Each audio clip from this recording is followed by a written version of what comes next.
England, 1847.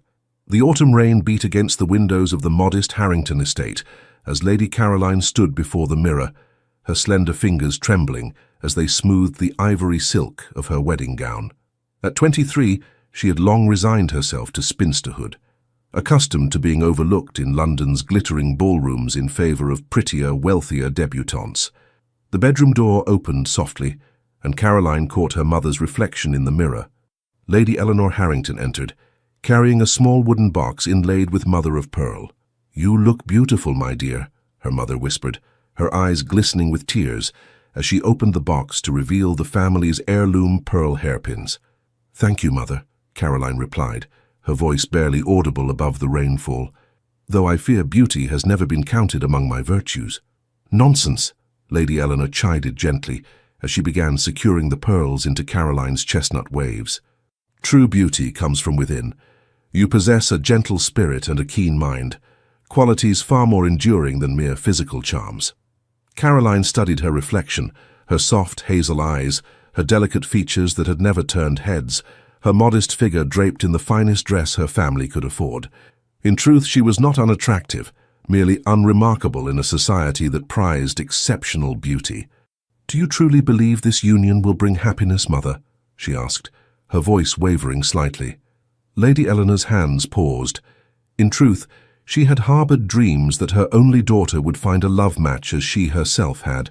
But with the family's dwindling fortunes and Caroline's advancing age, the proposal from the illustrious Duke of Ashworth had seemed nothing short of miraculous. "The Duke is a respectable man of considerable standing," Eleanor replied carefully. "Such an advantageous match is more than many could hope for." "You haven't answered my question," Caroline observed, turning to face her mother directly. Eleanor sighed, taking her daughter's hands in her own. "Happiness takes many forms, my darling.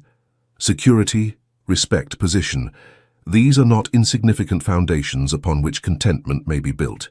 And who knows what may grow from such beginnings?" What remained unspoken was the desperate relief that had washed over the Harrington household when Henry Ashworth, the 30-year-old Duke, had agreed to the marriage.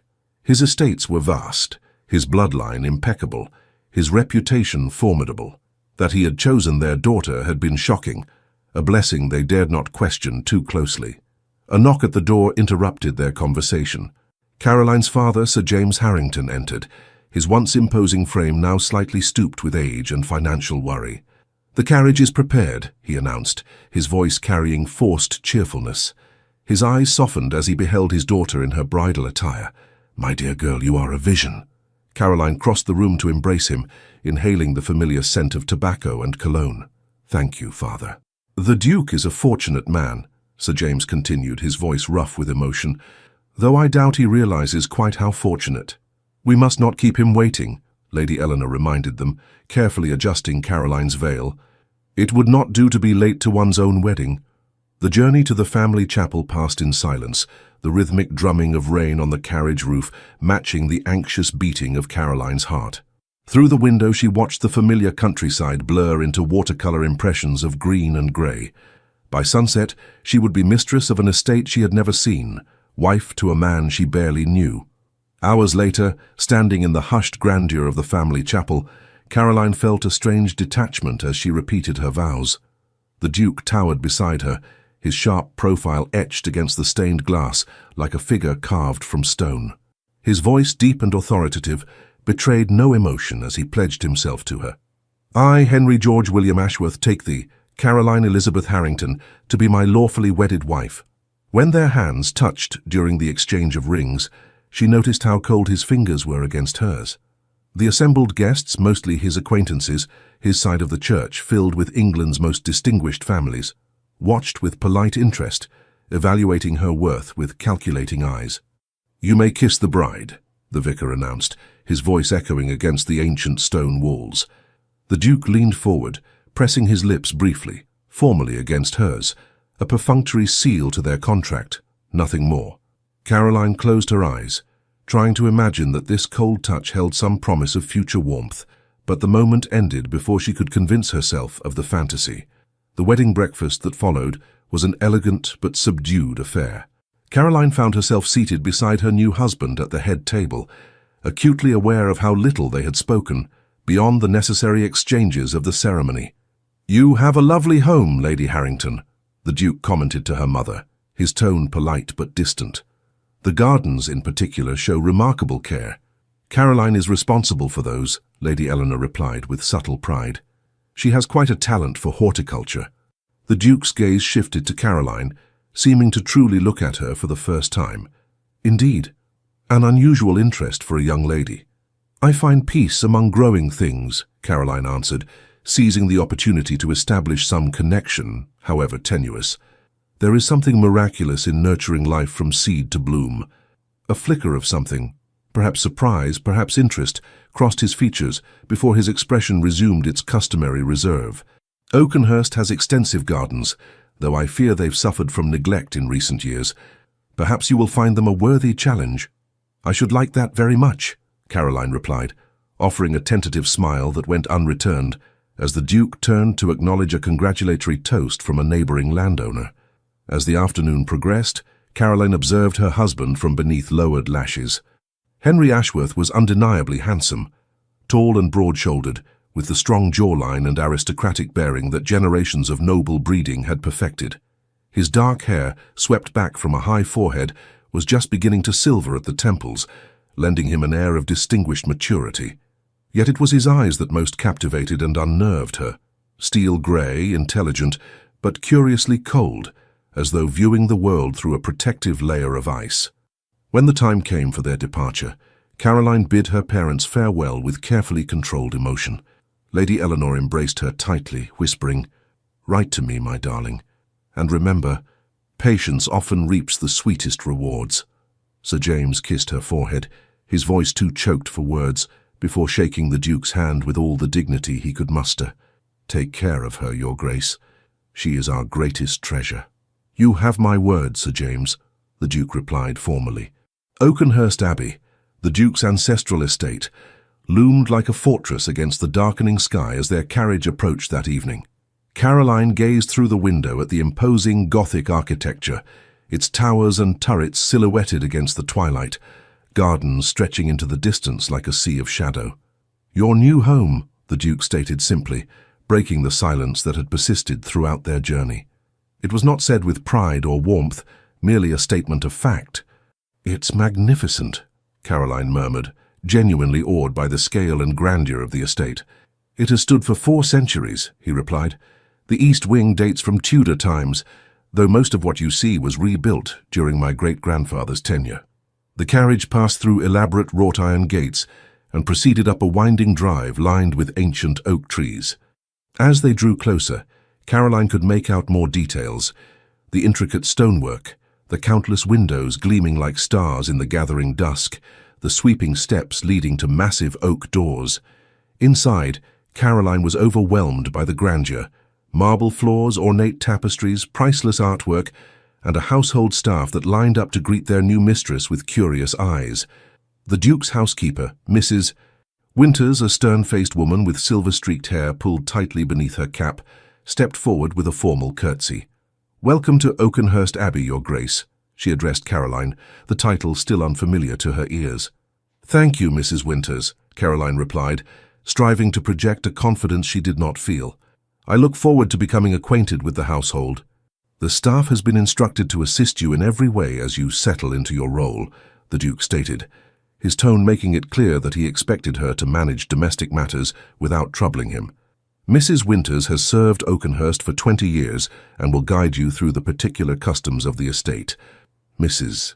Winters led them through corridors that seemed endless, offering a brief history of the Abbey's more notable features: the medieval cloisters incorporated into the north wing, the portrait gallery featuring Ashworth ancestors dating back to the reign of Henry VII, the grand ballroom that had hosted 3 different monarchs over the centuries. "Your chambers have been prepared, Your Grace," Mrs. Winters finally informed her, stopping before an ornately carved door. Caroline had expected to share quarters with her husband, as her parents always had. The revelation that she would occupy a separate suite sent a chill through her heart, but she maintained her composure, thanking the housekeeper with the quiet dignity her mother had instilled in her. "I trust you will find everything to your satisfaction," Mrs. Winters continued, opening the door to reveal a sumptuous apartment decorated in shades of blue and silver. "Your lady's maid Jane has already unpacked your belongings. If there is anything else you require, you need only ring." "Thank you," Caroline said, taking in the elegant four-poster bed, the marble fireplace already crackling with a welcoming blaze, the sitting area with delicate furniture that appeared rarely used. "I shall leave you to rest," the Duke announced from the doorway. "The journey has been long and you must be fatigued. We will dine at 8 if you feel equal to it. Otherwise, a tray can be sent up." "I should prefer to join you for dinner," Caroline replied, determined to begin as she meant to continue, as a proper wife and duchess, not an invalid to be corseted and forgotten. "Very well. Mrs. Winters will send your maid to assist you at 7:30. With a curt nod, he departed, leaving Caroline alone in her new chambers, the enormity of her changed circumstances crashing over her like a wave. Jane, her newly assigned lady's maid, proved to be a blessing. A cheerful, efficient young woman with quick hands and a kind smile. As she helped Caroline change into an evening gown of deep emerald silk, one of the new dresses her parents had commissioned for her trousseau at considerable expense, she offered discreet information about Oakenhurst and its master. "The Duke keeps regular hours, Your Grace," Jane explained, as she arranged Caroline's hair in an elegant knot. "Breakfast is served in the morning room from 7 until 9, though His Grace typically takes his at 7:30, precisely before attending to estate matters. Luncheon is at 1, dinner at 8. The Duke prefers punctuality above all things."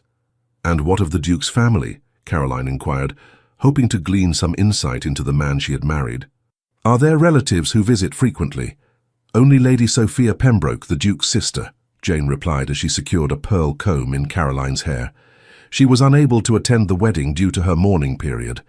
Her husband passed 6 months ago. She resides primarily in London but visits several times a year." At precisely 8 o'clock, Caroline descended the grand staircase, her heart pounding as she approached the dining room where a footman waited to announce her. The vast chamber, illuminated by a crystal chandelier and dozens of candles, seemed excessive for just 2 diners. The Duke already stood at the head of a table that could easily seat 30 guests. "Your Grace," the footman intoned, "the Duchess of Ashworth." Henry looked up, his expression inscrutable as he watched Caroline's approach. "You look well," he observed, the closest thing to a compliment he had offered since their meeting. "Thank you," she replied, taking her place at the opposite end of the table, a distance that made conversation nearly impossible without raising one's voice. The meal progressed with excruciating formality, multiple courses served by silent footmen, the clink of silver on fine china echoing in the cavernous room. Caroline attempted conversation several times, inquiring about the estate, the neighbouring families, the history of Oakenhurst, but received only perfunctory replies that discouraged further questions. After dinner, they withdrew to a smaller sitting room where coffee was served. Caroline noticed that while the room was beautifully appointed, it had the unlived-in quality of a museum display, perfect but soulless. "Do you play?" the Duke asked suddenly, gesturing toward the pianoforte in the corner. "A little," Caroline admitted, "though I fear I lack any exceptional talent." "My mother was an accomplished musician," he said, a distant look in his eyes. This was her favourite room. It was the first personal information he had volunteered, and Caroline seized upon it eagerly. "When did she pass away?" "When I was 12. My father followed 3 years later." His tone made it clear the subject was closed. They lapsed into silence once more, the ticking of the mantel clock marking the slow passage of time. At 10:30, the Duke rose. "I have correspondence to attend to," he announced. "Please do not feel obliged to wait up. I imagine you must be tired after the day's events." "Yes, of course," Caroline replied, disappointment washing over her despite her determination to remain positive. "Good night, Your Grace." He hesitated, as though about to say something more, then merely inclined his head before departing, leaving Caroline alone with her thoughts and the dying fire. Later that evening, having changed into her finest nightgown with the help of Jane, Caroline sat at her dressing table, brushing her hair with methodical strokes. She had dismissed the maid, preferring solitude as she prepared for what she assumed would be her husband's arrival. Her mother had explained with delicate circumspection what would be expected on her wedding night. While the conversation had left Caroline nervous and uncertain, She was determined to fulfill her duties as a wife with the same grace and dignity she approached all responsibilities. The knock at her door came just as the mantel clock struck 11. The Duke entered without waiting for her response. He had removed his formal attire and wore a dark smoking jacket, his expression inscrutable as he regarded her. Caroline rose, her heart fluttering with nervous anticipation. Despite everything, a small part of her had nurtured hope, perhaps not for passionate love but for kindness, for companionship, for the chance that affection might grow between them. "My lord," she said softly, approaching him with hesitant steps. Henry Ashworth studied her with detached assessment. "I trust you find your accommodations satisfactory?" "Yes, thank you. The rooms are lovely. And the staff has been attentive to your needs." "Very much so. Everyone has been most helpful." An uncomfortable silence stretched between them. Caroline, gathering her courage, moved closer, thinking that perhaps he was as uncertain as she. When she was near enough to catch the faint scent of his cologne, she tilted her face upward, waiting for her husband's kiss. Instead, the Duke took a deliberate step backward. His grey eyes, cold as the North Sea in winter, met hers with unflinching directness. "I feel no love, no desire for you," he stated, his tone as matter-of-fact as if discussing the weather. "This is an arrangement, nothing more. I require an heir and a mistress for my household. You will fulfill these duties, and in return you shall want for nothing material." Each word struck Caroline like a physical blow. The blood drained from her face as she struggled to maintain her composure, to not reveal how deeply his callous honesty wounded her. "I understand," she managed, though her voice trembled. "I do not wish to be cruel," he continued, his expression softening fractionally at her evident distress. "Merely clear. False expectations lead only to unnecessary pain. It is better that we understand each other from the beginning." "Yes," Caroline whispered, clasping her hands tightly to prevent them from shaking. "I appreciate your honesty." "Good," he nodded curtly. "I shall not disturb your rest tonight. We will discuss household matters in the morning. Mrs. Winters will provide you with the account books and staff schedules after breakfast." With that, he turned and left, closing the door firmly behind him. The moment he was gone, Caroline's knees gave way. She sank to the floor, silent tears streaming down her cheeks as the full weight of her new reality descended upon her. She had expected perhaps indifference, even coldness, but not such brutal honesty, not such complete rejection. She thought of her parents, of how her father's eyes had crinkled when he smiled at her mother across the breakfast table, of the way her mother had always known when he entered a room without turning to look. She thought of the quiet tenderness they shared, the small everyday intimacies that had made their home warm, despite their financial struggles. Would she ever know such comfort? Or was she destined to wander the cold grand halls of Oakenhurst Abbey, a duchess in name, but a stranger to her husband's heart? In the vast, unfamiliar bed later that night, surrounded by luxury but utterly alone, Caroline stared at the ornate canopy above her and allowed herself one night of despair, one night to mourn the dreams she had secretly harbored, despite her practical nature. "I was a fool," she whispered into the darkness. A fool to hope for more than this arrangement. Yet even as the thought formed, another voice, her mother's voice, seemed to answer, "Patience, my darling. The coldest winters eventually yield to spring." Come morning, she vowed, she would face her new life with dignity. She would be the best Duchess of Ashworth she could be, managing the household with efficiency, representing her husband with grace in public, fulfilling every duty expected of her. But tonight in the darkness, she whispered her deepest fear into her tear-dampened pillow. "Will I ever know what it is to be truly loved?" Outside her windows, the autumn rain continued to fall, washing away the last vestiges of the life she had known, leaving only uncertainty and the faint, fragile hope that somewhere beneath the Duke's icy exterior beat a heart capable of thawing. The winter months at Oakenhurst Abbey passed with glacial slowness. Caroline adapted to her role as Duchess with quiet determination, learning the intricacies of managing the vast estate, memorizing the names and positions of every servant, and gradually making subtle improvements to the household that had lacked a mistress for too long. Her days fell into a predictable pattern. Mornings were spent reviewing household accounts with Mrs. Winters, who had gradually warmed to Caroline's efficient, respectful management style. Afternoons often found her in the estate's magnificent but neglected conservatory, restoring exotic plants, that had withered under insufficient care. "These orchids can be saved," she told Mr. Simmons, the elderly head gardener, as they surveyed the space together. "With proper attention, they'll bloom again by spring." "It's been years since anyone truly cared for them, Your Grace," he replied, a note of hope in his voice. "The late Duchess had quite the passion for rare specimens." Caroline nodded, gently touching a withered leaf. "Then we shall honor her memory by restoring them." The Duke remained an elusive figure, often absent on business in London or closeted in his study when in residence. Their interactions were formal, limited to necessary discussions about household matters, or brief appearances together at local functions where propriety demanded the presence of both Duke and Duchess.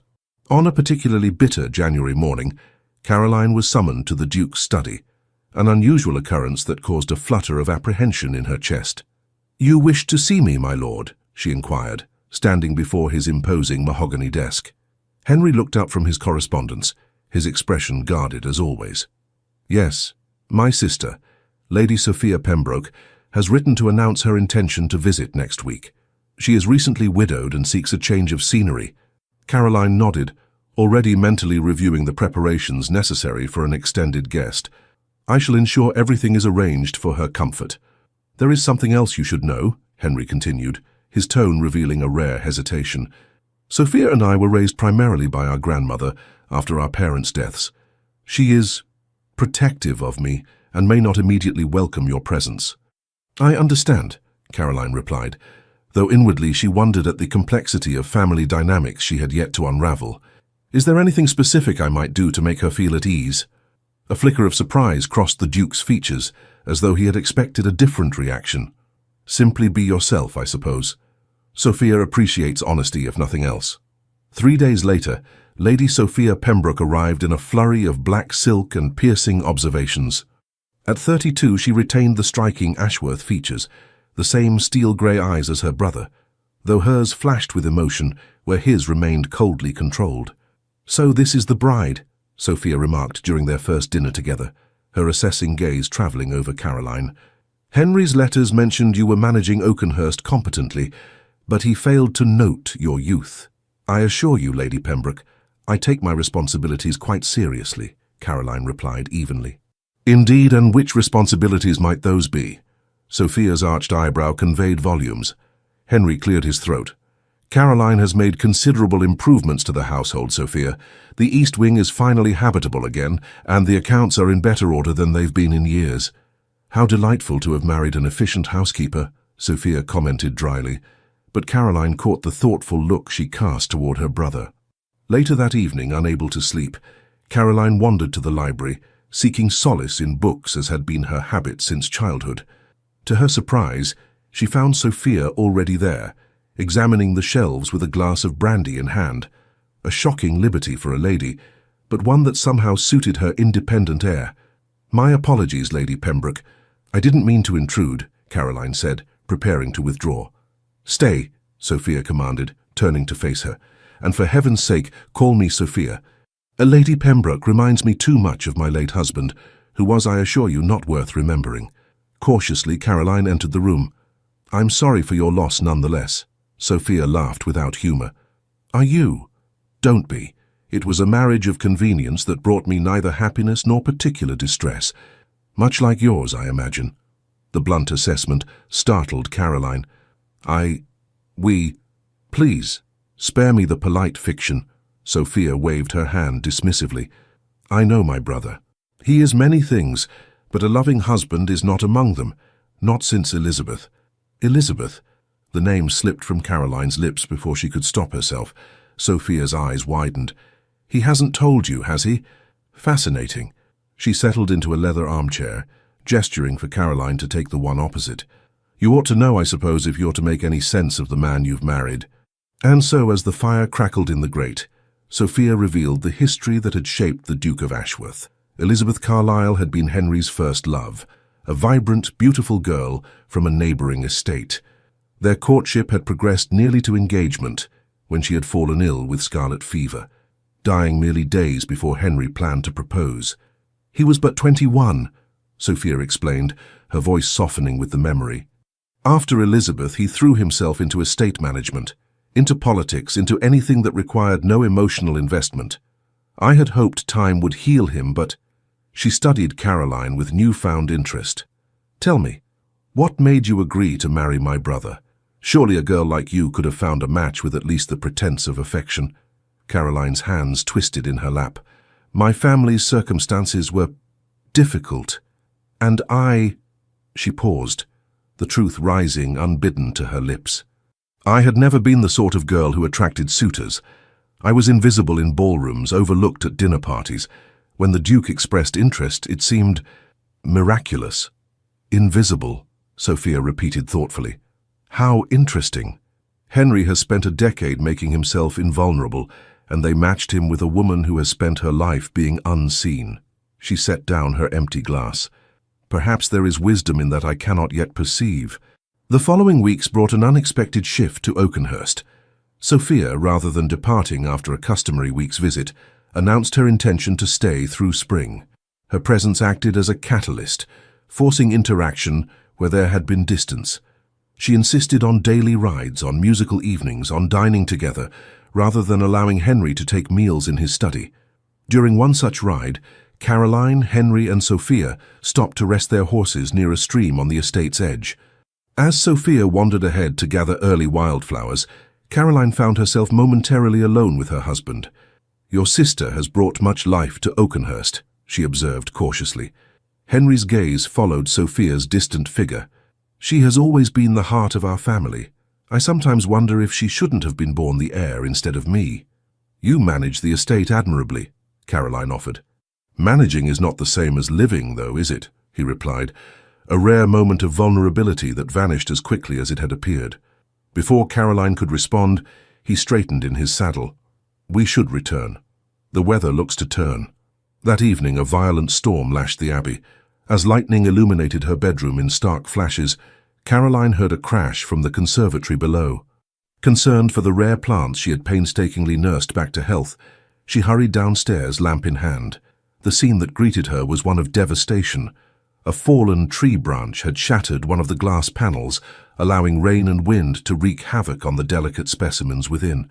Without hesitation, Caroline set to work, gathering the most vulnerable plants and moving them to safety. She was so absorbed in her task that she didn't notice the Duke's arrival until his voice cut through the howling wind. What in heaven's name are you doing? Caroline looked up, suddenly aware of her disheveled appearance, her nightgown and robe sodden, her hair falling loose down her back. Saving what can be saved, she answered simply, continuing her work. To her astonishment, Henry removed his dressing gown and rolled up his shirt sleeves. Tell me what needs to be done. Side by side they worked, securing the broken panel with a temporary barricade, rescuing plants, mopping standing water.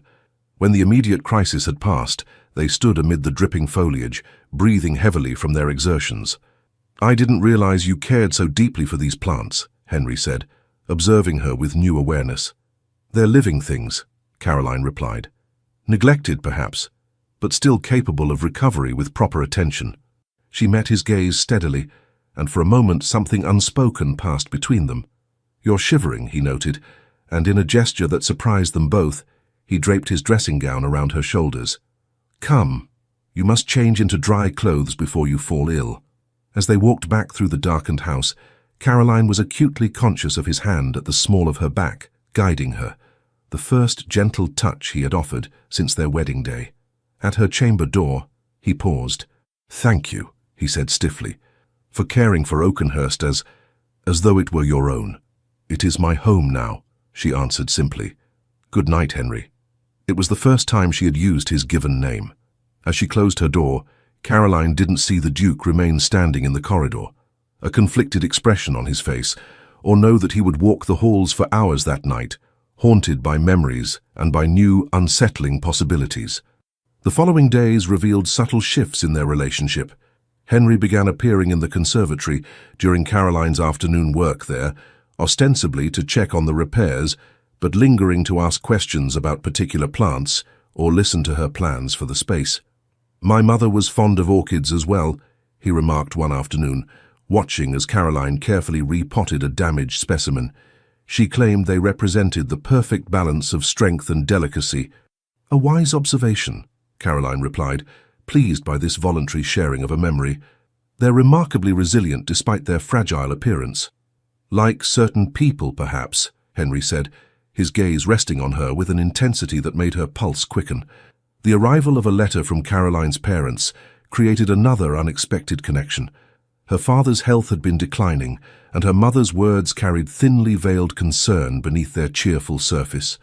"Is everything well?" Henry inquired, noticing her troubled expression at the breakfast table.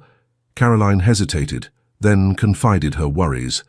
To her surprise, Henry listened attentively, then made a suggestion. "Perhaps they might visit when the weather improves," he offered. "The country air could benefit your father's health." "You wouldn't mind?"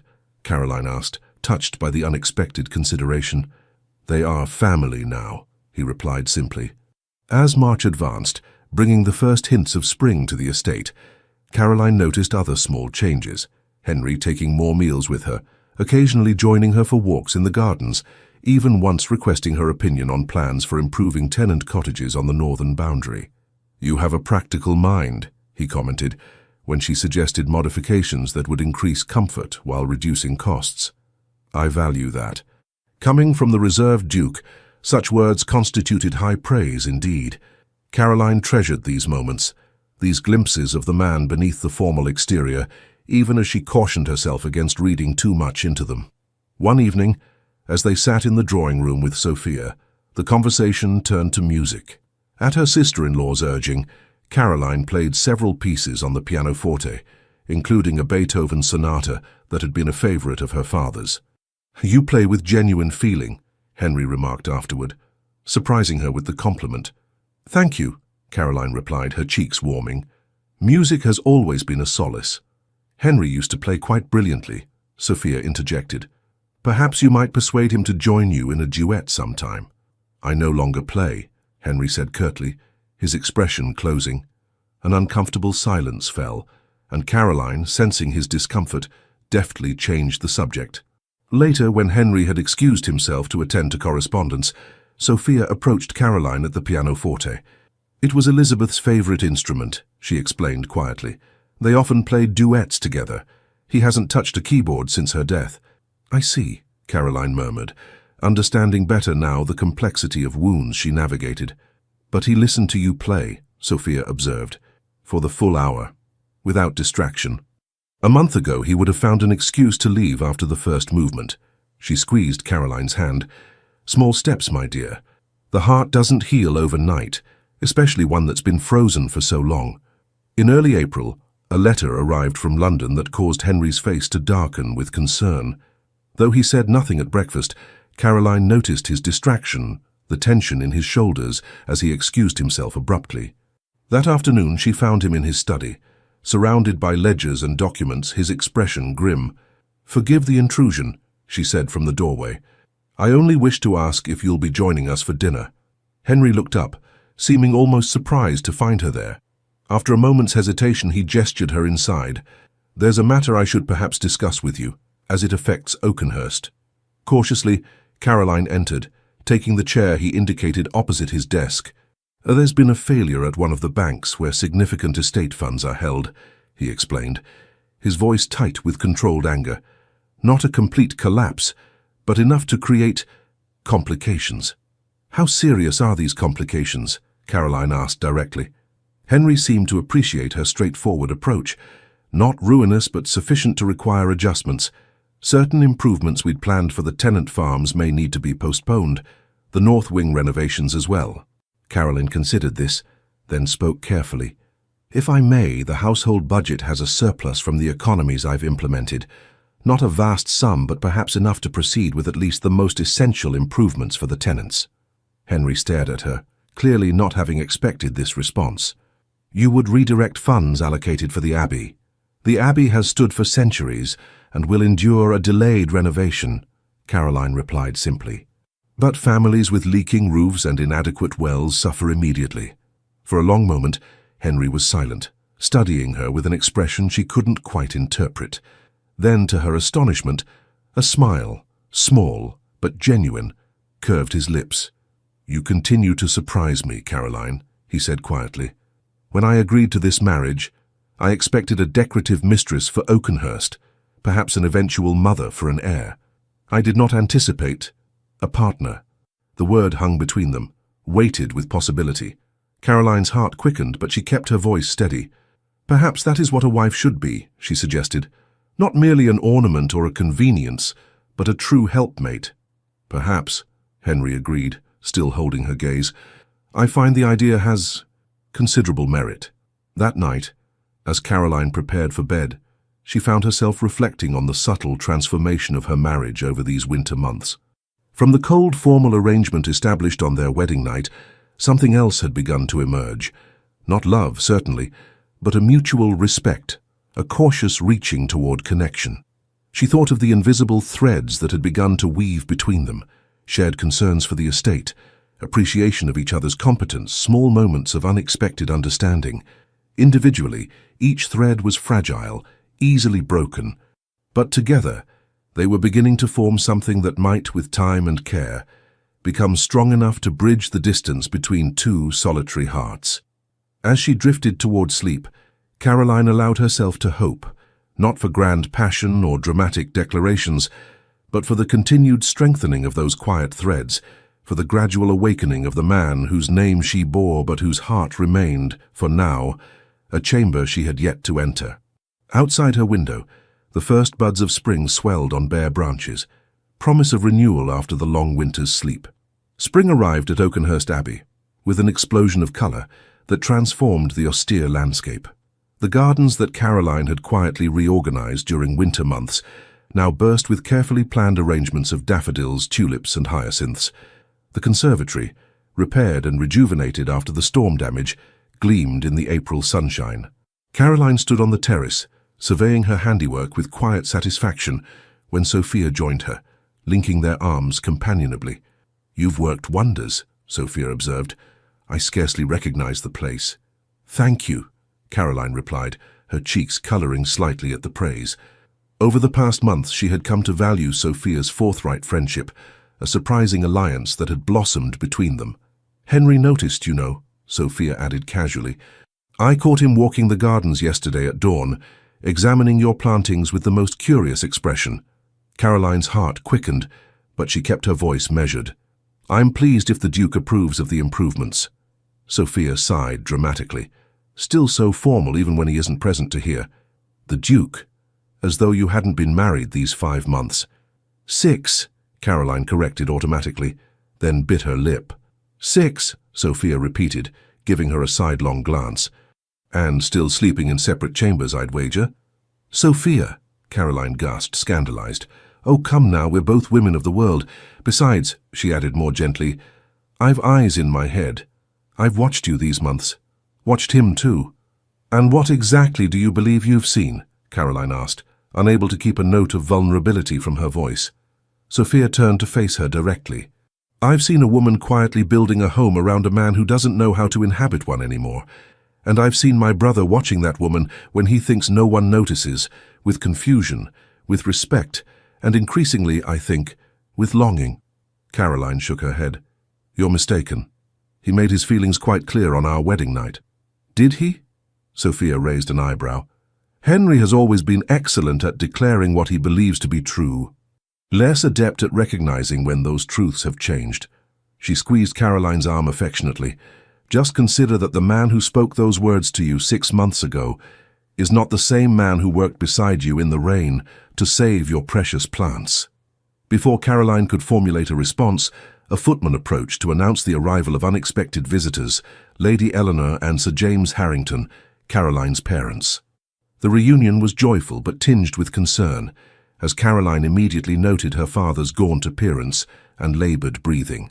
"It's nothing, my dear," Sir James insisted when they had a private moment. "A persistent winter chill, nothing more." But Lady Eleanor's worried glance told Caroline otherwise. Later, when the men had retired to discuss estate matters, Eleanor confided the truth. Sir James had suffered a serious bout of pneumonia, and the doctors had recommended a change of air. "We wouldn't impose," Eleanor assured her, "but your father was so determined to see you to ensure your happiness in this marriage." Caroline embraced her mother tightly. "You could never impose. This is your home, for as long as you need it." That evening, Henry surprised Caroline by suggesting they host a small dinner party to welcome her parents properly. "We might invite the Elliots and Judge Wilcox and his wife," he proposed. "People your parents would find congenial." His thoughtfulness touched her deeply. "That would be lovely, thank you." The Duke hesitated, then added, "I've observed that your father seems unwell. Is there anything that might be done?" The genuine concern in his voice emboldened Caroline. "Actually, yes, the physician recommended sea air. I wondered if perhaps when he's stronger, we might all journey to the Duke's coastal property that Mrs. Winters mentioned." "Seacliff House?" Henry looked surprised. "It hasn't been opened in years, but yes, that could be arranged. It would be good for Sir James, certainly." "Thank you," Caroline said simply, but her eyes conveyed a deeper gratitude. For a moment, Henry seemed about to say more, but merely nodded and excused himself. The dinner party proved a greater success than anyone anticipated. Caroline, in her element as hostess, guided conversations skillfully, drawing out shy guests and diplomatically redirecting when topics became contentious. Henry, observing her from the head of the table, found himself increasingly captivated by this side of his wife, confident, gracious, intelligent, in a way that commanded respect without demanding attention. When Judge Wilcox steered the conversation toward local politics, territory where Caroline might reasonably have deferred to her husband, she instead offered insightful observations about the impact of proposed railway expansions on tenant farmers, a perspective that made the judge nod thoughtfully. "Your Duchess has a remarkable understanding of agricultural economics," the judge commented to Henry afterward. "Most ladies of my acquaintance concern themselves solely with household matters." "Caroline is not most ladies," Henry replied, surprising himself with the pride in his voice. Later that night, after the guests had departed and the household had retired, Henry found himself restless.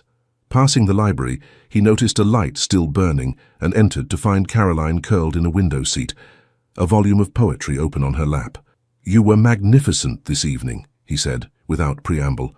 Caroline looked up, startled. "I beg your pardon." "As hostess," he clarified, moving further into the room. "You handled everything perfectly. Mrs. Elliott's impropriety, the judge's political baiting, even Sophia's impertinent questions." A smile touched Caroline's lips. "Thank you. I enjoyed it, actually." "You seemed in your element," Henry observed, taking the chair opposite her. "Not at all like—" He stopped abruptly. "Not at all like the invisible girl you married," Caroline finished for him, her voice gentle rather than accusatory. Henry had the grace to look discomfited. "I have not been kind to you, Caroline." "You have been honest," she replied. "I've always valued honesty, even when it hurts." "Perhaps there are different kinds of truth," he said slowly. "The truth of what I believed when we married, and the truth of what I have come to know since." Caroline's heart began to race, but she kept her expression composed. "And what truth is that?" Henry seemed to struggle with his words, an unusual state for a man typically so assured. "That you are remarkable," he finally said. "That Oakenhurst has become a home again under your care. That my sister smiles more than she has in years. That when you enter a room, I find myself—" He trailed off, then stood abruptly. "Forgive me. It's late, and you must be tired after entertaining." "Henry?" Caroline called softly as he reached the door. He turned back, his expression guarded. "I was never invisible," she said. "Just unseen." Their gazes held for a long moment, before he nodded once and departed, leaving Caroline to wonder at the subtle shifting of their relationship, like the first tender shoots of spring emerging after a long winter. In the weeks that followed, Sir James's health improved noticeably, bolstered by the country air and Caroline's attentive care. Preparations began for the journey to Seacliff House, a flurry of activity that brought new energy to the Abbey. One afternoon, Caroline was reviewing inventories with Mrs. Winters when a commotion in the entrance hall drew their attention. They emerged to find Henry supporting a young boy of perhaps 12 years, the child's face pale with pain, his leg bent at an unnatural angle. "What happened?" Caroline asked, immediately moving to help. "He's one of the stable-master's sons," Henry explained, his voice tight with concern. "His horse spooked and threw him against the fence. I believe his leg is broken." Without hesitation, Caroline took charge, directing servants to prepare a room, sending for the doctor, and helping Henry settle the boy, Timothy, she learned, onto a settee while they waited. "You're at Oakenhurst Abbey now," she soothed the terrified child, distracting him from his pain with gentle questions about his favorite horses, while Henry looked on, something like wonder in his expression. The doctor confirmed a clean break that would heal well with proper care. When he suggested the boy be moved back to his family's cottage, Caroline intervened. "He'll stay here," she declared, "where we can ensure he receives proper care and rest." When the doctor seemed about to object, she added firmly, "I insist."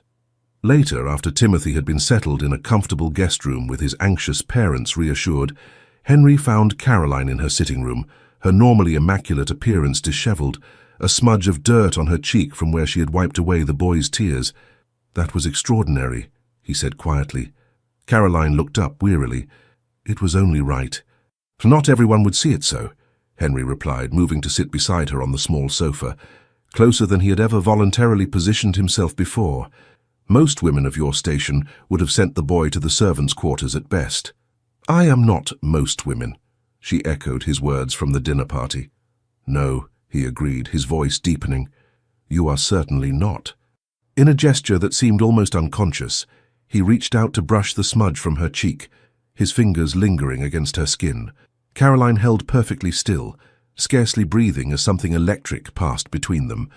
The moment stretched, taut with possibility, until the clock chimed the hour, startling them both. Henry withdrew his hand slowly, reluctantly. "I should let you rest," he said, rising. At the door he paused. "Caroline, thank you for bringing kindness back to Oakenhurst." As May turned to June, the planned journey to Seacliff House approached. The evening before their departure, Caroline was surprised to receive a small package delivered by Henry's valet. Inside lay an exquisite silver locket on a delicate chain. Opening it, she found a miniature painting of Oakenhurst Abbey on one side, and on the other, a tiny pressed flower, a forget-me-not from her conservatory. A note in Henry's precise handwriting accompanied it, "For the journey, and for making Oakenhurst worth remembering when we are away." Caroline pressed the locket to her heart, overcome with emotion. It was not a declaration of love, not quite, but it was acknowledgement, appreciation, a recognition that she was no longer unseen. The next morning, as their travelling carriage pulled away from Oakenhurst, Caroline caught Henry watching her with an intensity that made her pulse quicken. Sophia, seated opposite them, observed the exchange with barely concealed satisfaction. "I believe," Sophia murmured to Caroline when Henry was distracted by Sir James's question about the journey, "that Seacliff House may witness developments that Oakenhurst has only begun to imagine." Caroline's fingers strayed to the locket at her throat, and for the first time since her wedding night, she allowed herself to hope. Seacliff House stood like a sentinel at the edge of the world, its weathered stone facade commanding a breathtaking view of the restless sea below. Unlike the imposing grandeur of Oakenhurst Abbey, the coastal manor possessed a wild, romantic charm that immediately captivated Caroline. "It's magnificent," she breathed as their carriage wound up the cliff path. "My mother loved this place," Henry remarked, his eyes on the horizon. "She claimed the sea air cleared one's thoughts, and the isolation freed one's spirit." It was the first time he had voluntarily shared anything about his parents, and Caroline treasured the confidence, even as she noted how the mention of his mother softened his features. The house staff, hastily assembled from the village and neighbouring estates, had done their best to prepare the long unused residence, but Caroline quickly discovered much remained to be done. Rather than expressing dismay, she embraced the challenge with characteristic determination. "We shall make it comfortable," she assured her father, who worried the primitive conditions might worsen his health rather than improve it. "My dear girl," Sir James replied fondly, "you have always possessed the remarkable ability to create sanctuary wherever you go." The first week passed in a flurry of activity, airing rooms, ordering provisions, establishing routines.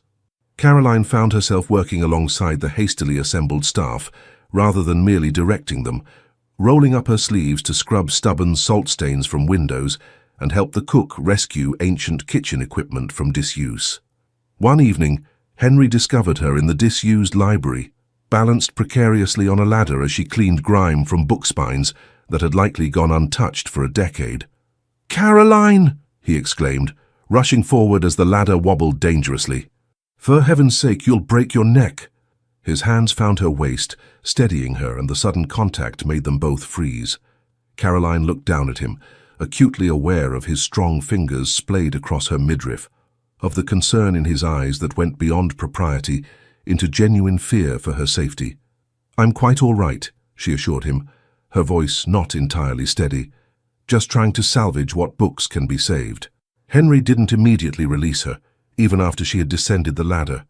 "You don't need to exhaust yourself," he said, his hands still at her waist. "We have servants for these tasks." "Too few, and none familiar with the house," she countered. "Besides, I find I enjoy the work. It's satisfying to bring order from chaos." "Is that what you've been doing at Oakenhurst as well?" he asked, his gaze intent. "Creating order from the chaos I allowed to develop?" Caroline hesitated, then decided on honesty. "Perhaps, though I would call it creating home, rather than merely order." Something flickered in Henry's eyes. Vulnerability, longing, she couldn't be certain. "And have you found home there?" "I'm beginning to," she answered softly. The moment stretched between them, charged with unspoken emotion, until voices in the corridor announced Sophia and Lady Eleanor's approach. Henry stepped back, releasing Caroline, but his eyes held hers a moment longer, communicating something she dared not yet interpret. The following days brought a new rhythm to their party. Mornings were devoted to Sir James's health regimen: sea air, gentle exercise, and the mineral waters a local physician had recommended. Afternoons often found the ladies exploring the village or the dramatic coastline, while evenings were spent in simple shared pleasures, reading aloud, music, conversation, unencumbered by the social constraints of London. In this informal setting, Caroline observed Henry gradually unbending. He laughed more freely at Sophia's outrageous stories, engaged in spirited chess matches with Sir James, and once memorably joined Caroline in a duet at the recently tuned pianoforte, his rich baritone complementing her modest soprano in a way that left her breathless. "You never mentioned you could sing," she commented afterward. "There has been little music at Oakenhurst for many years," he replied, a shadow crossing his features. "Since Elizabeth?" The name slipped out before Caroline could reconsider, and she immediately feared she had overstepped. Henry stiffened momentarily, then exhaled slowly. "Yes, she loved music. After she died, I couldn't bear to hear it." "I'm sorry," Caroline said softly, "for your loss and for raising painful memories." Henry studied her face, searching for something. "It was not your question that surprised me, but rather my reaction to it," he admitted. "The pain is different now, less immediate.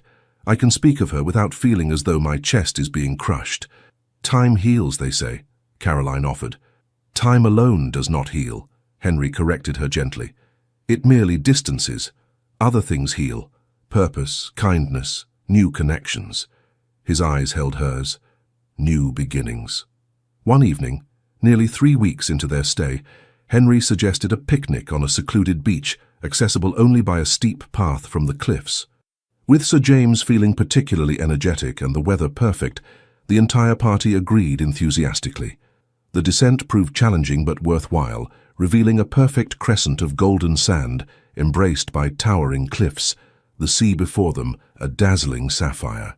Servants laid out blankets and an elaborate luncheon, while Timothy, now using only a single crutch, delightedly collected shells at the water's edge under Sophia's indulgent supervision. After they had eaten, Sir James dozed peacefully in the shade of a parasol, Lady Eleanor beside him with her embroidery. Sophia announced her intention to teach Timothy the finer points of skipping stones, leading the boy farther down the beach. "They're not being remotely subtle," Caroline observed with amusement as their companions deliberately created distance. "Sophia has many admirable qualities," Henry replied, drawing Caroline to her feet, "but subtlety has never been among them. Walk with me." They strolled along the water's edge, shoes in hand, the cool waves occasionally lapping at their bare feet. When they reached a natural sea cave carved into the cliff face, Henry guided Caroline inside, where the roar of the ocean echoed mysteriously against ancient stone. "I brought something for you," he said, reaching into his pocket, "something that should have been yours from the beginning." He withdrew a small velvet box and opened it to reveal a magnificent ring, an oval sapphire surrounded by diamonds, set in intricate gold filigree. "The Ashworth betrothal ring," he explained. "It has belonged to the Duchess of Ashworth for 7 generations. I couldn't give it to you when we married. It felt like a betrayal of what it symbolized. A love match, a true union of hearts." Caroline's breath caught as Henry took her left hand, where a simple gold band already rested. "Caroline Harrington Ashworth," he said solemnly, "I married you in name and law 6 months ago, but today I ask you to marry me in heart and soul. Will you accept this ring as a symbol not of duty or arrangement, but of my deepest love and devotion?" Tears spilled freely down Caroline's cheeks as she nodded. "Yes," she whispered. "1,000 times, yes." Henry slipped the ring onto her finger alongside her wedding band, then drew her into his arms. "I'm saying that somewhere between your kindness to a fallen stable boy and your laughter with my impossible sister, I have fallen in love with you, Caroline." The words hung in the salt-laden air between them, momentous and fragile. Caroline felt tears spring to her eyes.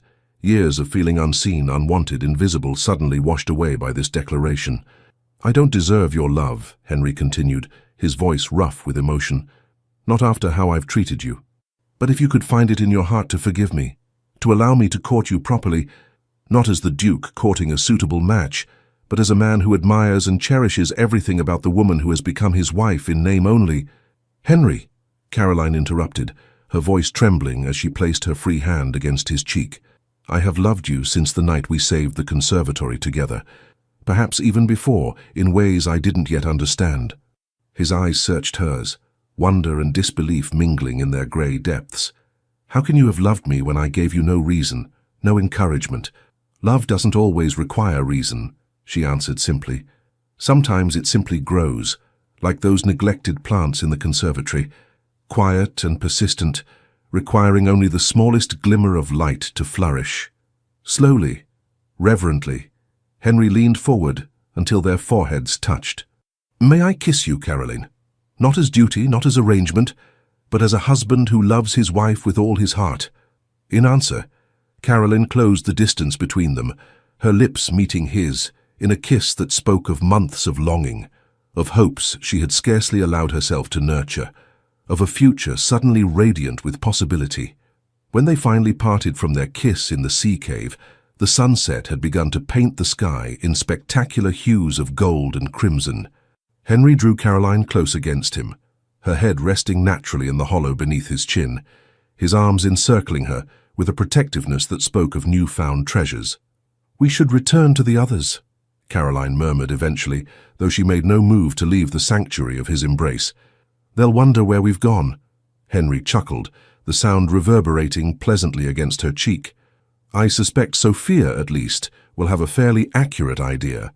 "She's been rather transparent in her matchmaking efforts," Caroline agreed with a soft laugh.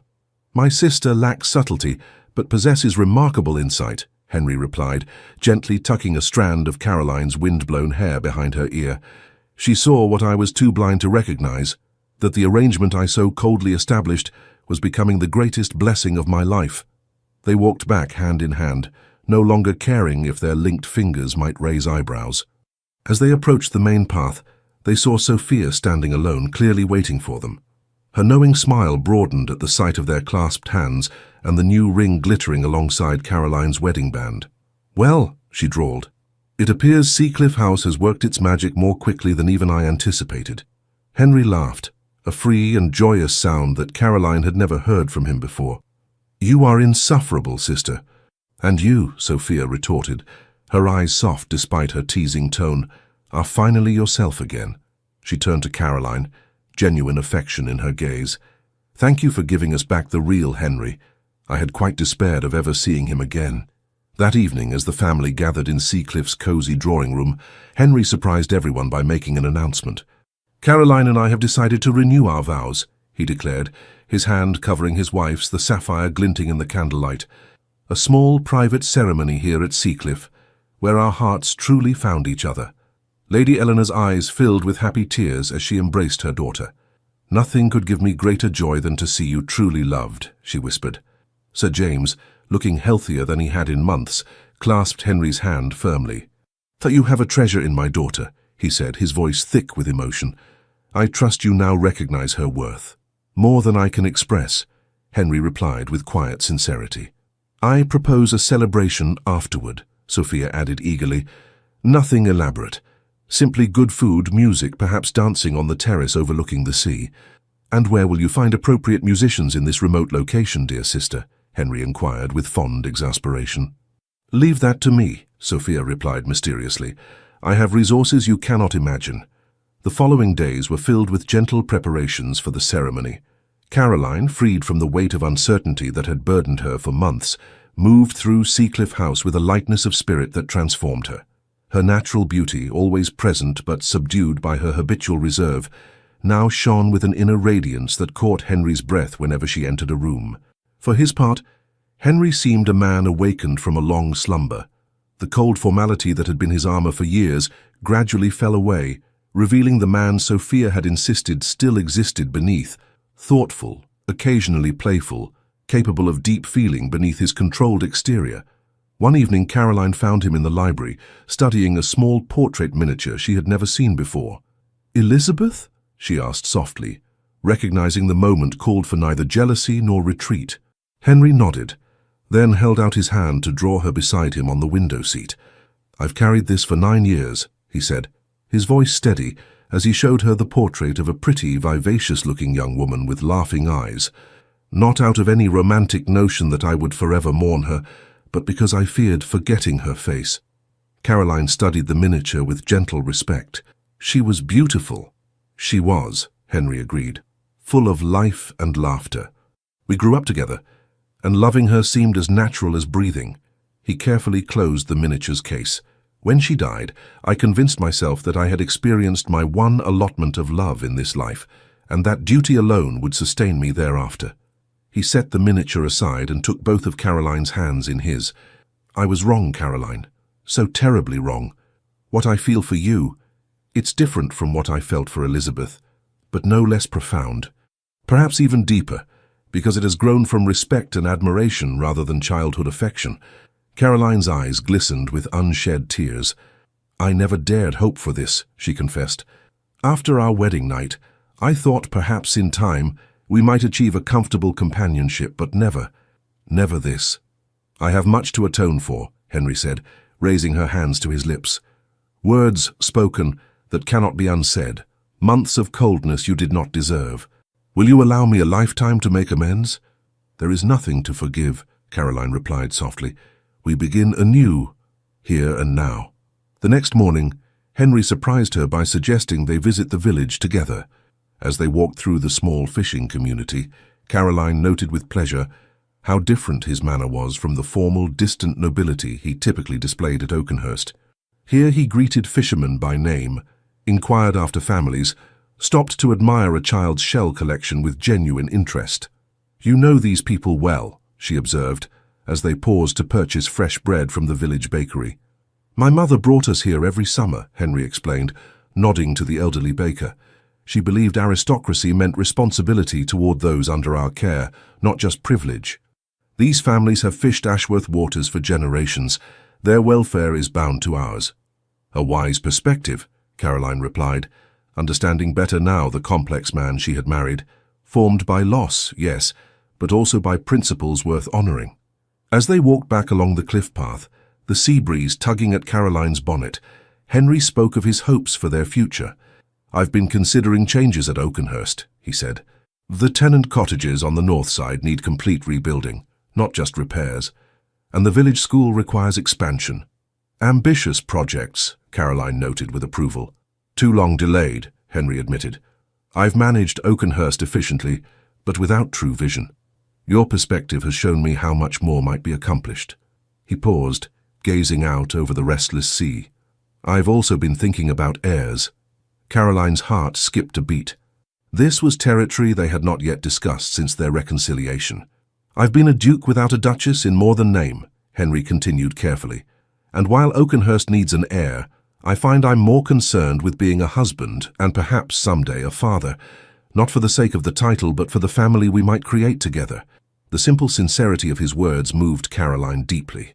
"I would like that very much," she replied softly. True to her word, Sophia arranged for a string quartet from a neighboring estate to play for the celebration following the renewal ceremony.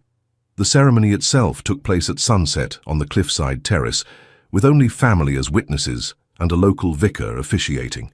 Caroline wore a simple gown of pale blue silk, not the formal wedding dress of their first ceremony, but something chosen with joy rather than obligation.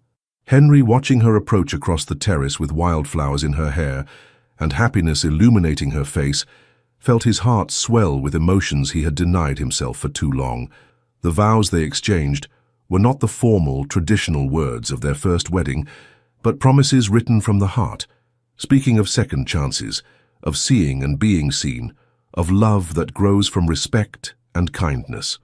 "Caroline," Henry said, his voice steady but filled with emotion, "I pledge to you not just my name, my protection, or my honor, though these are yours without question. I pledge to you my heart, fully and without reservation. I promise to see you, truly see you, every day of our lives together. I promise to cherish your gentle strength, your quiet wisdom, your compassionate spirit. You have brought light back into my world, and I will spend my life ensuring you never again feel invisible or unvalued." Tears slipped down Caroline's cheeks as she responded in kind. "Henry, I pledge to you my heart, my faith, and my abiding love. I promise to stand beside you in all seasons, to create home wherever we may be, to remind you always that life offers more than duty. You have given me the greatest gift, the knowledge that I am truly seen and valued. I will spend my life helping you remember how to live with an open heart." As the vicar pronounced them once more husband and wife, Henry drew Caroline into an embrace that erased all memory of the perfunctory kiss they had shared at their first wedding. This was no sealed contract, but a promise embodied, witnessed by those they loved and blessed by the glorious sunset sky above. The celebration that followed was exactly as Sophia had envisioned, intimate yet joyous, elegant yet relaxed. Sir James, his health remarkably improved, managed to dance one careful quadrille with his daughter before ceding her to her husband. As Henry led Caroline in a waltz, their movements perfectly synchronized, despite having never danced together before, he murmured in her ear, "Do you remember what I said to you on our wedding night?" Caroline tensed slightly, the painful memory still capable of stinging despite all that had changed. "I do." "I was a fool," Henry said firmly. "A blind, heartless fool. Tonight I say the opposite. I love you beyond measure, Caroline. My desire for you consumes me. This is not an arrangement. It is the greatest blessing of my life." Caroline's eyes shimmered with unshed tears as she gazed up at the man who had become everything to her. "And I love you, Henry Ashworth, with all that I am, all that I ever will be." Later, when the music had ended and their guests had retired, Henry and Caroline stood alone on the terrace, watching moonlight dance across the restless sea. For the first time since their arrival at Seacliff House, they would not bid each other good night at separate doors. "Are you nervous?" Henry asked gently, his arms encircling her from behind. Caroline leaned back against his solid strength. "A little," she admitted, "but not afraid. Never afraid when I'm with you." Henry turned her in his arms, his expression solemn in the moonlight. "I make you this vow, Caroline, beyond what we spoke today. You will never again be invisible. Not to me, not to anyone who matters. I will spend every day of our lives ensuring you know how deeply you are seen, how completely you are loved." In the master bedroom of Seacliff House, with the sound of waves crashing against the cliffs below and starlight streaming through the windows, husband and wife truly became one, not in dutiful obligation, but in passionate, tender love that had been worth every moment of waiting, every heartache of uncertainty. As summer reached its zenith, the party prepared to return to Oakenhurst Abbey. Sir James and Lady Eleanor would remain at Seacliff House until autumn, the sea air having proved so beneficial to his recovery. Sophia, declaring herself utterly exhausted by so much romantic sentiment, announced her intention to visit friends in Bath before returning to London for the little season. "You two lovebirds hardly need a chaperone now," she teased as the carriage was loaded for departure. "Besides, Oakenhurst deserves to meet its new Duchess properly, the real Caroline, not the shadow who arrived 6 months ago." Caroline embraced her sister-in-law warmly. "Thank you," she whispered, "for seeing what might be possible when I had lost hope." "Nonsense," Sophia replied, though her eyes were suspiciously bright. "You would have melted his frozen heart eventually. I merely accelerated the inevitable." The journey back to Oakenhurst felt entirely different from their departure. No longer a duke and his convenient bride, but partners in the truest sense. They spoke of plans for the estate, of improvements to tenant conditions, of making the abbey a true home and centre of the community, as it had been in generations past. "We might host a harvest festival," Caroline suggested, as the familiar countryside rolled past their carriage windows. "Invite all the tenant families, the villagers. Revive the old traditions your grandmother mentioned." "An excellent idea," Henry agreed, his hand resting comfortably on hers. "And perhaps we should consider opening the West Wing for visiting artists and scholars, as my mother once did. Oakenhurst was known as a centre of culture and learning in her day." Caroline's eyes lit up at the prospect. "I should like that very much. The abbey has such history. It deserves to be a living legacy, not a mausoleum." When Oakenhurst finally came into view, its Gothic towers silhouetted against the summer sky, Caroline felt a surge of affection for the great house that had initially seemed so forbidding. It was home now, truly home, not merely a residence where she performed duties. The staff, lined up to greet them as protocol demanded, couldn't help but notice the transformation in their master and mistress. The Duke, typically so reserved and formal, helped his wife from the carriage himself rather than waiting for a footman, his hand lingering at her waist. The Duchess, always gracious but previously subdued, positively glowed as she greeted each servant by name, her smile reaching her eyes in a way it never had before. "I do believe they're in love," the housekeeper, Mrs. Winters, remarked to the butler later that evening, her tone suggesting she found this development both surprising and not entirely proper. "About time, if you ask me," the butler replied with uncharacteristic sentiment. "The Abbey's been a gloomy place these 9 years. A bit of happiness won't go amiss." That night, as Caroline prepared for bed in what had been her solitary chamber, Henry appeared at the connecting door that had remained firmly closed since their wedding night. "I've had the master suite prepared for us," he said, a question in his eyes. "But if you prefer your own space—" Caroline crossed the room and placed her fingers gently against his lips. "I have had quite enough of separate chambers to last a lifetime," she said softly. "Take me to our room, husband." The months that followed brought changes to Oakenhurst that few would have predicted. Under the joint guidance of the Duke and Duchess, the estate flourished not merely as a financial enterprise, but as a living community. The tenant cottages were rebuilt to modern standards, the village school expanded, the harvest festival revived with such success that it became the talk of the county. Within the abbey itself, the West Wing was renovated to accommodate visiting artists and scholars, bringing new energy and ideas to the ancient halls. The conservatory, now bursting with exotic blooms year-round, became a place of study for botanical enthusiasts from across England. Most significant, however, was the change in the Duke himself. The cold, remote nobleman who had held the world at arm's length for nearly a decade, gradually transformed into a respected leader, a generous patron, and, to those who knew him well, a man capable of great tenderness. In early spring, nearly a year after their journey to Seacliff House, Caroline shared news that completed their joy. She was expecting their first child.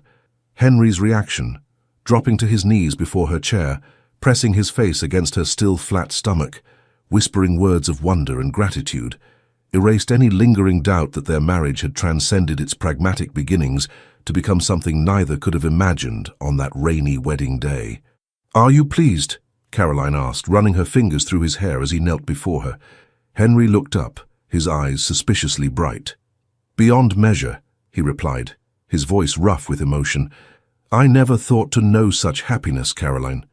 Never believed myself worthy of it after how I treated you. The past is behind us," she said gently. "We look only forward now." Throughout her pregnancy, Henry proved himself the most attentive of husbands, balancing protective concern with respect for Caroline's capable nature.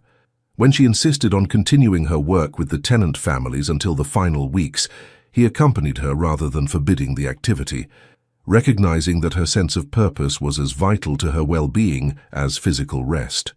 Jane, ever faithful and discreet, had remained by Caroline's side throughout her pregnancy, assisting with the baby's layette, overseeing the new nursery, and offering quiet reassurances on sleepless nights. Her presence had become more than that of a lady's maid. It was the steady hand of friendship in a time of tender anticipation. In early summer, as Caroline's time approached, Lady Eleanor arrived at Oakenhurst to support her daughter, bringing the bittersweet news that Sir James had peacefully passed away in his sleep at Seacliff House, having lived to see his daughter truly happy and secure in her marriage. His last words were of you, Eleanor told Caroline as they sat in the nursery that had been prepared for the coming child. He said, "Our Caroline found her way home after all." I believe he meant not just to Oakenhurst, but to true love. Caroline wept in her mother's arms, grieving her father's loss, yet grateful he had lived to witness her happiness. Henry, finding them thus, enfolded both women in his embrace, offering the strength and tenderness that had become his true nature. In late June, just as the roses in the gardens reached their peak, Lady Eleanor Grace Ashworth entered the world after a difficult but ultimately successful labour. Henry, breaking with aristocratic tradition, had refused to leave his wife's side throughout the ordeal, his face the first Caroline saw when she awakened from exhaustion to find their daughter nestled against her breast. "She has your eyes," he whispered, his finger gently tracing the perfect curve of their daughter's cheek. "And, I suspect, your quiet strength. Perhaps she'll have your determined spirit," Caroline replied with a tired smile. "Heaven help us if she inherits both." As summer turned to autumn, the small family settled into new rhythms. Caroline recovered her strength gradually, assisted by Lady Eleanor, who had taken up permanent residence in the East Wing. Henry adjusted his duties to spend time each day with his wife and daughter, often found in the nursery at odd hours, simply watching little Eleanor sleep, marvelling at the miracle they had created together. With her work at Oakenhurst evidently complete, and the Duke once more a man who smiled, Sophia announced her departure with theatrical flair. She would travel to Bath, she said, to restore chaos where order has grown dull, and perhaps scandalize a few retired colonels along the way. Before leaving, she pressed a kiss to her niece's tiny brow and whispered to Caroline, "You've done the impossible, my dear. You've made Henry human again. I shall return for the christening, of course." On the anniversary of their renewed vows, Henry led Caroline to the conservatory, now transformed into an exotic paradise of blooms and greenery, a testament to her patient care. In the center, he had arranged a small table for an intimate dinner, surrounded by the plants that had first brought them together during that stormy night. "Do you remember?" he asked as they sat amid the lush foliage, the rich scents of tropical flowers surrounding them. "How could I forget?" Caroline replied, reaching across the table to take his hand. "It was the first time I saw beyond the Duke to the man, and the first time I truly saw you," Henry acknowledged, raising her hand to his lips. Not as the convenient bride, the efficient mistress of Oakenhurst, but as Caroline, brave, compassionate, determined to save what others had neglected. He reached into his pocket and withdrew a small package. Inside lay a delicate gold bracelet, adorned with tiny enameled flowers matching those in the conservatory. "For the woman who taught me that growth requires patience," he said as he fastened it around her wrist. "That neglected hearts, like neglected plants, can flourish again with proper care." Caroline gazed at the exquisite workmanship, then at the man who had travelled so far from the cold, remote figure she had married. "I love you, Henry Ashworth," she said simply, "more with each passing day." "And I love you, my Caroline," he replied, his voice rich with emotion. The woman who was never truly invisible, merely waiting for the right eyes to see her.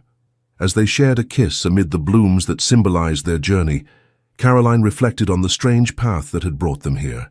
From a pragmatic arrangement spoken in cold honesty to a love so deep it had transformed not just their lives, but the world around them. For Henry, who had locked away his heart behind walls of duty and reserve, there was profound peace in the knowledge that love, when freely given and gratefully received, was not weakness, but the greatest strength of all. And for Caroline, who had once believed herself destined to remain unseen, there was exquisite joy in being so completely known, so deeply cherished by the man who had once whispered words of rejection, but now spoke only of love, desire, and gratitude for the arrangement that had brought them together, and the courage that had transformed it into something precious beyond measure. The end. Dear listener, perhaps tonight as you sit quietly with your memories or lie beneath the hush of twilight, you find yourself thinking of all the seasons your heart has weathered, the quiet winters of waiting, the uncertain springs of change, the summers of love lost or found, and the autumns of letting go. This story of Caroline and the Duke is not only a tale of love that blooms unexpectedly, it's a reminder that even the coldest heart can learn to feel again, and that no one, no matter how overlooked or unseen, is ever truly forgotten by life. Just like the neglected orchids in Caroline's conservatory, you too carry strength within you, soft, steady, and resilient. And even if the world around you has gone quiet, your spirit still blossoms in ways that matter deeply. You are not invisible. You are not past your prime. You are still becoming, still capable of bringing beauty, warmth, and wisdom into the lives around you. So tonight, let your soul rest easy. Let go of any heaviness you carry. Let your heart be reminded that love, respect, and recognition can arrive in the most unexpected chapters. And sometimes our most beautiful seasons come later in life. You are cherished. You are protected. You are not alone. Sleep peacefully, dear one. Tomorrow holds gentle promises. And remember, the courage it takes to love again, to trust again, to begin again, is the quietest kind of strength. With all our gratitude, Legends of the Fall Team. Thank you for staying with us until the end. We hope this story brought you comfort, inspiration, and a gentle reminder that even in silence, love can find its voice. Please subscribe, like, comment, and share this video to help support our channel. Truly, from the bottom of our hearts. Your support is what keeps us motivated to keep telling more stories filled with emotion, healing, second chances, and unforgettable love. At the end of this video, another one of our moving stories will appear. Click it and be surprised by another tale as emotional and powerful as this one.